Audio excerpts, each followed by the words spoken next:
Hello, friends, and welcome to a special edition of SCLC Today TV, a Black History Month special edition.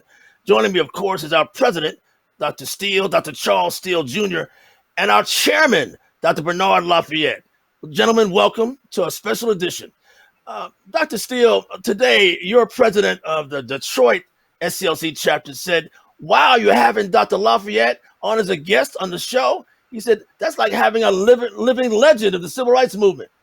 What do you say about Dr. Lafayette, Mr. Steele? Well, thank you so much, Maynard. I'm honored that my great leader and friend, the chairman of the board, uh, the camaraderie of Dr. Lafayette and his legacy, you know, and he's the most humble and caring person I ever known in my life. And when you suggested Dr. Lafayette Maynard, I immediately called him. He said, when do y'all want me or need me? And I want the folks to know, Dr. Lafayette is not easy to come on a show or get on the telephone. This man is a counselor and an advisor, senior advisor in civil rights and all aspects of academia throughout the world. So he's constantly filled with requests. And let me just say this, I travel the world with him more times than I can count. And wherever we go, people know the name Dr. Bernard Lafayette. And Dr. King depended upon him very committedly in terms of the Poor People Campaign. Matter of fact, Dr. Lafayette, and I'm introducing him, Maynard, for a minute. I know you're going to do it, but this is my last point. Dr. Lafayette, because he's so modest and so respectful in what the work he does. He doesn't do it for the glamour or to be on the camera. He does it because it's right. But he spoke and was talking to Dr. King 5 hours prior to Dr. King being assassinated. So I just end my introduction of Dr. Lafayette there. And you're right. The president, none other than my good friend, Reverend McCarthy out of Detroit, is absolutely correct. This is an icon and a legacy that you don't want to miss with Dr. Bernard Lafayette. Dr. Lafayette, let's pick it up on that. I was going to take you to the Poor People's Campaign, but your last conversation with Dr. King was about the Poor People's Campaign, correct? And you kind of captained that. That was your baby. You did the Poor People's Campaign, correct? I don't know how many people know that. Yes, and I want to thank you for the invitation to come because I know I depend on you two to really carry the ball on a daily basis, and I'm very proud of you, very proud of the work that you've done, and I'm proud of. I'm so sorry. See how busy he is? Oh, that's coming from somewhere around the world. Right, he's that busy. That's right. That shouldn't happen. I'm sorry. Yeah, I'll try to do that. Okay. Now, busy man. Yes, that's true. I didn't think I would be this busy, but I am. Okay. Why do you think? Why does civil rights really still mean that much, you think? SCLC still mean that much? Oh, yes. Martin Luther King understood all along that SCLC had the potential of really making a difference and also influencing leadership. Because that's the example that he gave us. And that's part of the lesson and part of the training that we continue to do. SCLC is equivalent to the West Point of civil rights. Wow. Because what Martin Luther King did was to model an example of the leadership. Like, for example, a lot of people don't know this, but the marshals, some of them on the Selma movement, the ones who were marshals, They were trained by me in Chicago, and they were gang members. Yeah, Chicago gang members, the vice lords on the west side of Chicago were marshals. And you've seen the photo of the leader, but you just didn't know who he was. You've seen coming into Selma, Montgomery, Alabama, on the Selma March, a black fellow with a black tam on backwards, holding the American flag, and Martin Luther King and Mrs. King, those are behind him. Remember seeing that picture? It's in Atlanta. Yeah. Yes, yes, Okay. yes. That's Lamar McCoy. Lamar McCoy was head of the Vice Lord gang in the west side of Chicago. And his gang members were the marshals. So you're So suggesting that I'm suggesting that our next movement was going to be in Chicago, and we had to prepare the gang members so they'll know what role they were going to play. Because if you didn't give them a specific role, then they might be out doing anything. Okay? So my point is, they were there to protect the people. They had the courage, they weren't afraid, and a lot of them had the scars already. Because being in the gang, you know, you lose your teeth sometimes, and well, my confession is I used to be a gang member in Philadelphia.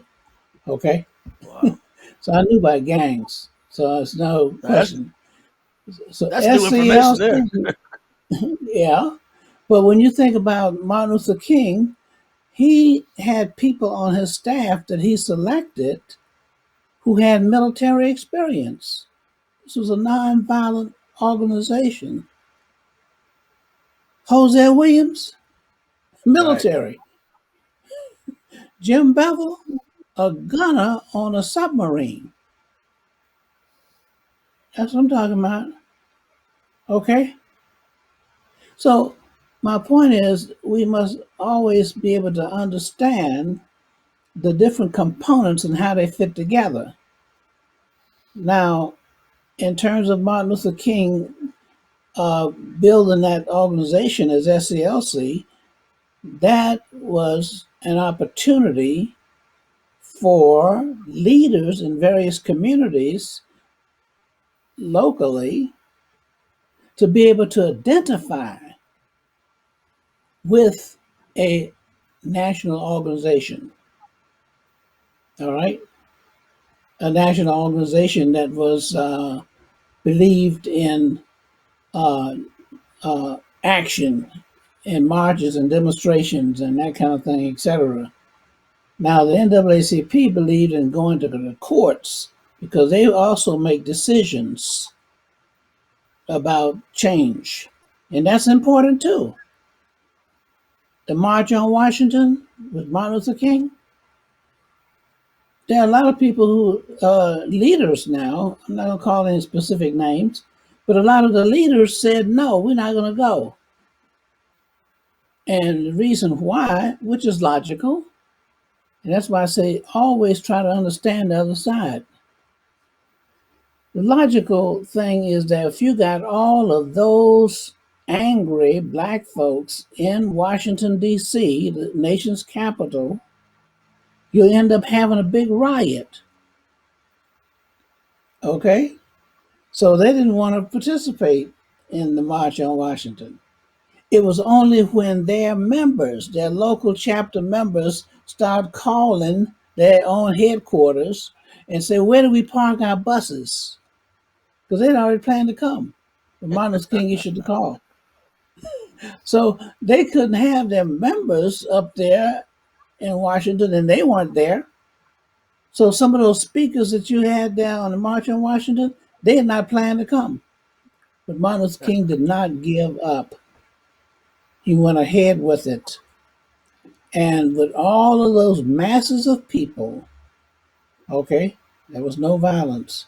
He set the tone for it. And although it dealt and is focused on racism as one of the issues, it brought a large number of non-black folk in support of that march. So this is what I'm talking about in terms of Martin Luther King and people rallying towards SCLC because we provided what we call a coalition. And we do that now. Our president, when he's called upon, he doesn't care what organization it is, what That's name or true. brand or whatever, he gives that support to it in order to help people accomplish their goal if they're on the right course. Now, he doesn't run everywhere he gets a call, but Dr. this is Steele, what Martin Luther King did. Yeah.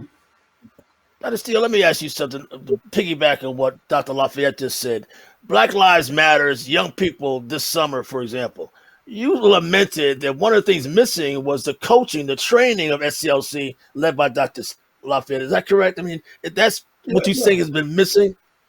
absolutely. And I give credit to Black Lives Matter um, holistically because of one of their members, a leadership of Columbia, South Carolina, and the whole state of South Carolina, actually called me several times and asked me for the training mechanism of Dr. Bernard Lafayette. So I give them credit to some degree on that training aspect. Now, let me just say this, and Dr. Lafayette is the expert. I've been around the world with this man, this icon, this legend, this great leader in his own right. When I was in Paris, France, they said, Charles, we enjoyed your speech, but in your speech, then you said, you know, Dr. Bernard Lafayette. I said, yeah, he's the chairman of my board of SCLC. Well, can you get him to come? I said, well, I got to go over to Nigeria, and Dr. Lafayette was in South Africa, and I was in Nigeria. And I called Dr. Lafayette, and I said, Dr. Lafayette, they want you in Paris, France. I said, and I got a date, and the date was coming up very swiftly. I said, can you meet us there? And what they wanted, Maynard, was Dr. Lafayette to initiate a training aspect there in the country of France itself, being initiated by the Chamber of Commerce right there in Paris. Dr. Lafayette said, when you want me there? I said, well, I'm in Nigeria. Meet me in Paris, France. I gave him the date, told him what hotel to come to. He said, done. That's about 10 days out because I was in Nigeria for about 2 weeks. Maynard, lo and behold, I didn't talk to Dr. Lafayette anymore. He met me at the hotel at the specific time that we agreed upon. The next day, he spoke to the Chamber of Commerce of Paris, France. What he was talking about, the Kenyan nonviolent training that he trains all over the world. That is what's missing. And Dr. Lafayette, 30 seconds, man, and I'll be finished. Dr. Lafayette trained over in Nigeria. So 40, he told me 30,000, but I talked to the president, President Goodluck Jonathan. He said, no, still it wasn't 30,000. He came to my office. He said, Lafayette trained 40,000 rebels.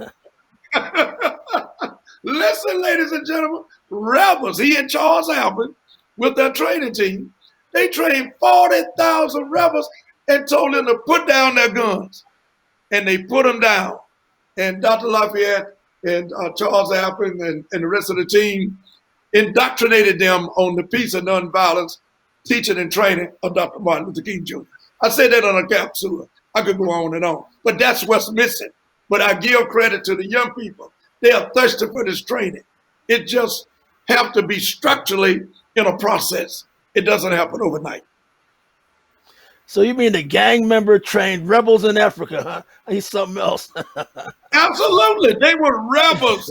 They were getting ready to have a civil war. he won't tell you all of this, but he will admit to the truth.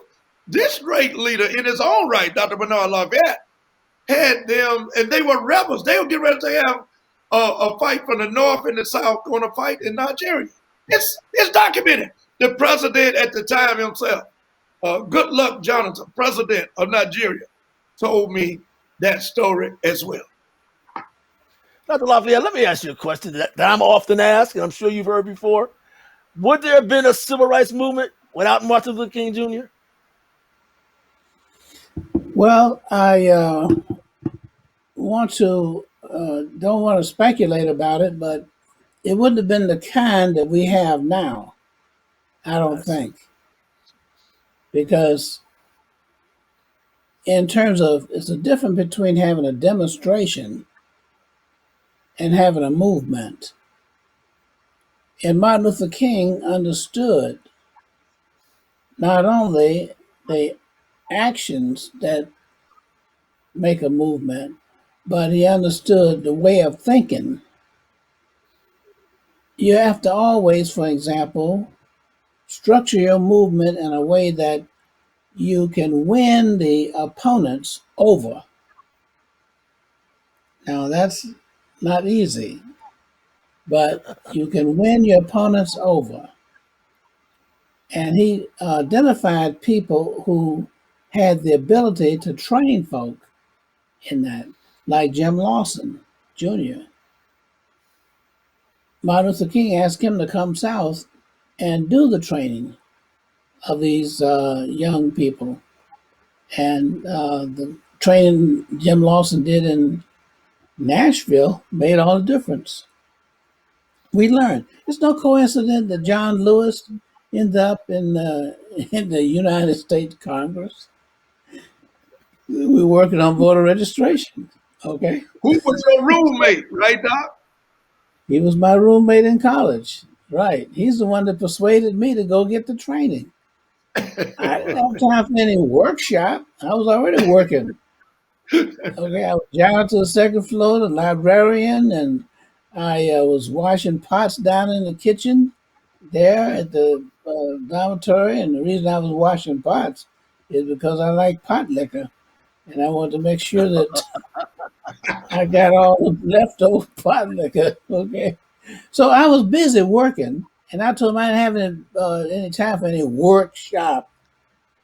John Lewis, as you always know, very persuasive. He never gave up. He aggravated me to the point where I said, I'll go. And once I went, that was it. Okay. Yeah. And here's the difference in terms of the nonviolence. And we'll talk about Martin Luther King in Memphis also later. But for us, it meant that we were able to put together our training in our church and the scriptures and that sort of thing, and be able to understand and interpret what was happening in the New Testament, and then put it into a practical, immediate, condition that existed. So we lived in segregation, and it was exploitation. Now, I want to make it very clear that we were not just simply fighting so we could sit down next to some white people and eat. No. The segregated lunch counter was indicative of the segregated economy. And I won't steal and talk about that because nobody can do it better than he can. That's what it was all about. It made sure that you didn't think you were equal enough to eat together, so therefore you weren't equal enough to have equal economic resources. Well, there are those who suggest that Guess March on what? Washington. The people in the kitchen, did you know they were black and white cooking the food? They weren't segregated in the kitchen. They ate together at the same table. Yeah. There are those who say that the March on Washington, you heard this in the documentary about the Black church, they say they took the Southern civil rights movement and made it international, the March on Washington. That ring true to you? To either of you? Oh, absolutely. Absolutely. And that was part of the problem. See, the United States was struggling to become the ideal and the model, for the way a nation should operate. And so we were lifting ourselves up so that other nations would follow, okay, in our footsteps, so to speak. So this was an embarrassment when the blacks began to challenge the segregation laws that existed, and that was the government, those laws. And so, and the way they are able to keep those laws in place is to keep us out of the voting booths. So we didn't participate in deciding who was going to decide on the legislation. So therefore, it was systematic. And when we began to challenge that, also, that made a tremendous difference. Yeah. Mm-hmm. Dr. Steele, how difficult is it for you? How trying is it for you to be sitting in Martin Luther King Jr.'s seat as president of SCLC? Well, it's not very difficult when you have leadership like Dr. Bernard Lafayette and Dr. C.T. Vivian, who was there with me, and to have that type of support from other leaders in the civil rights movement as well, through SCLC and the historicity of SCLC. And secondly, parallel to Dr. Lafayette and the late Reverend Dr. C.T. Vivian in the same office there. And I'm in the middle, and we're here all together, and we had a team. But the fact being, Maynard, is that Dr. Lafayette and I have been knowing each other for many of years. And it's like a playbook. When Tom Brady, I'm looking at leadership now, not that I'm favoring this team over that. When Tom Brady left the New England Patriots, first thing he did was identify who was going to be there beside him and who was going to be on the sideline with him. First thing he said, I was not going to go to Tampa Bay without Byron Leftwich. That's the black quarterback who used to be, and out of Marshall University, and with Pittsburgh Steelers and another team or so, playing as quarterback and basically backup. But he said Byron Leftwich is the reason I went to Tampa Bay. An African-American man who was calling all the plays.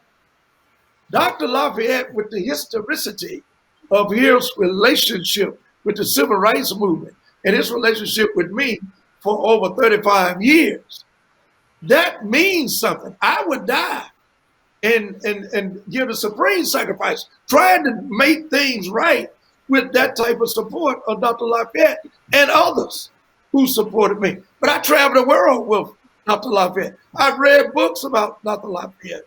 Dr. Lafayette was the first to be in Selma. Hello, somebody, I hope you hear me. He was there 2 years prior to the other people and leaders and foot soldiers and people who was committed to do the right thing on the 1965 Voter Rights Act, ultimately that came out of there. But Dr. Lafayette was there. I'm going to close with this. 2 things Dr. Lafayette said before he went to Selma in doing his research, that he discovered that the white folks was too mean and the black folks was too afraid. My grandmama said they were scared because we understood that. The lynching that was going on, the castration of black males that was going on, the falsifying of putting the incarceration of black people, particularly black males. Folks was afraid today. My grandmama used to tell me, don't look a white woman in the face when you're walking downtown. And when you are accosted by a white woman, put your head down. That's the type of culture and mentality that we had to deal with. But Dr. Lafayette went. He went there and was almost killed. The same night that they had the Ku Klux Klan and the other acts of violence of people within the Ku Klux Klan had said they were going to kill none other than Medgar Evers and Bernard Lafayette. Now, why do I have the confidence? Because I have the support and the mentorship for many of years from Bernard Lafayette, Reverend John Nettles, Dr. Joseph Lowry. Those people groomed me and C.T. Vivian. That's why I'm here and been here for almost 14 years.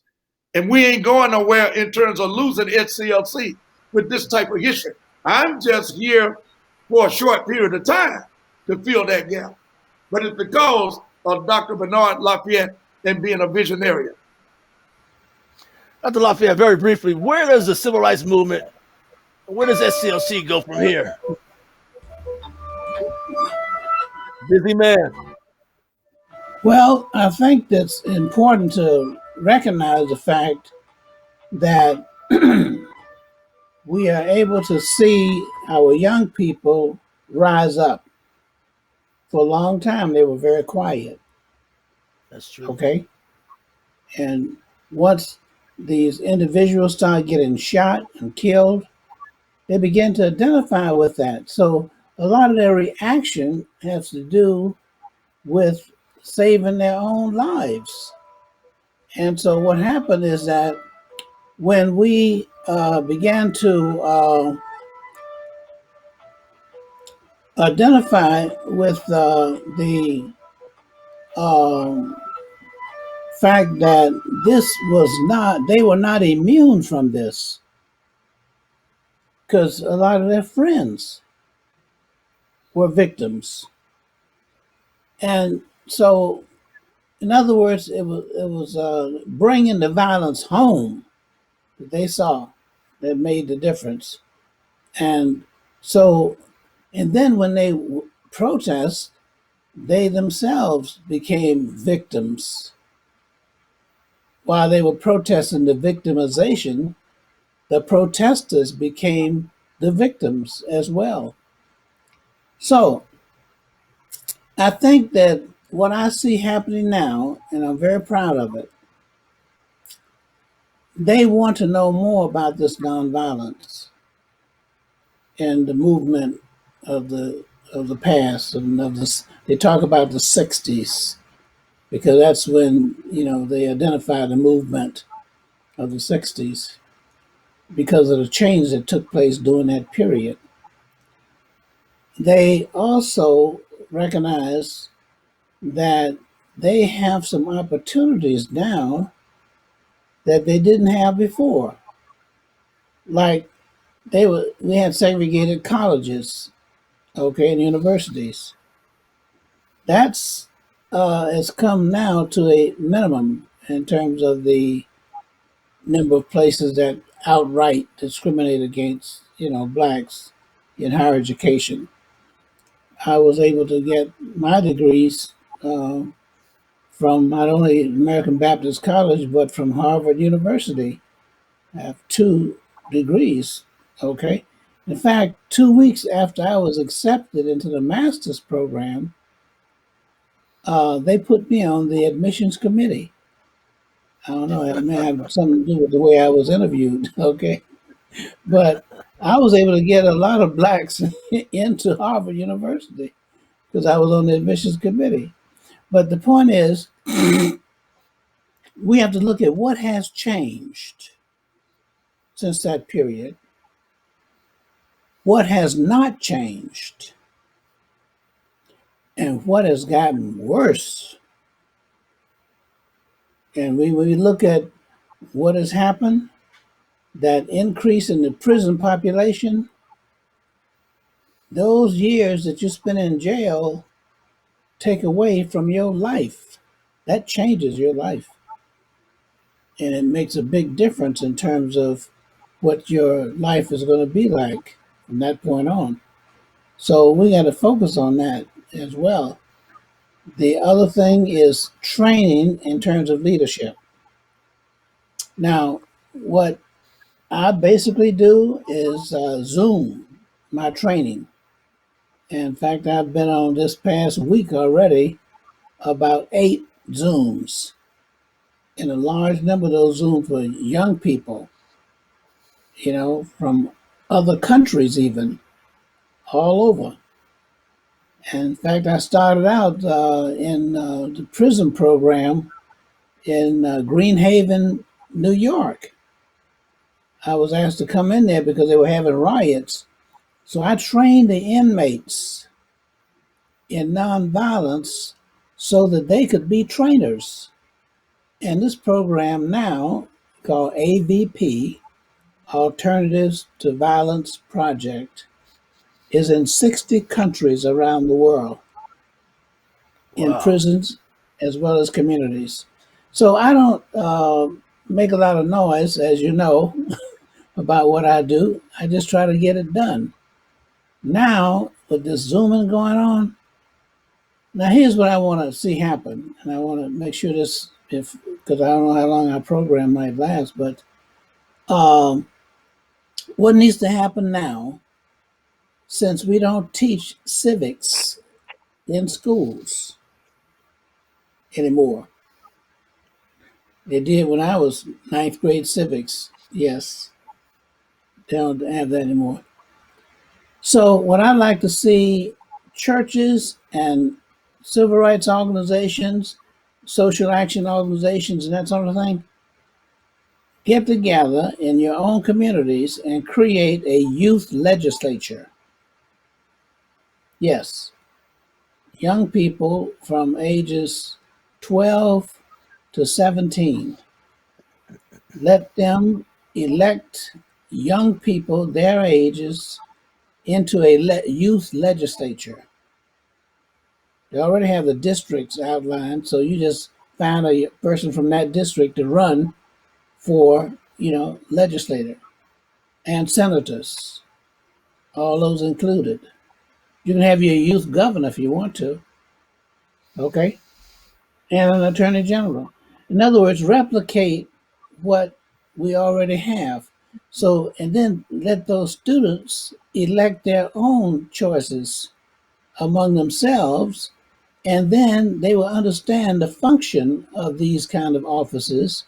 In the meantime, they will understand the people who are in the adult legislature, and they can come together with them maybe one at a time, once a month, find out what's being considered as legislature and the legislature, what bills are they looking at, and why they getting these bills, and let the students have a real appreciation for what's happening in their government. If I may, Both Mr. governments. Eden, if I may, Mr. Eden, uh, Sure. It's your Dr. show. Lafayette, Dr. Lafayette, also city council. They need to start at the city council level, local Good level. idea. What Tip O'Neill say, man? All politics is local. It's local, right? All Okay. politics is local. So and I tell folks, don't look to run for Congress when you ain't dealt with the local politics. And it started with the That's city right. council. The The city council. council That'd be great. there, yeah, and the legislature all the way up. But That's a good Maynard, idea. yes, sir.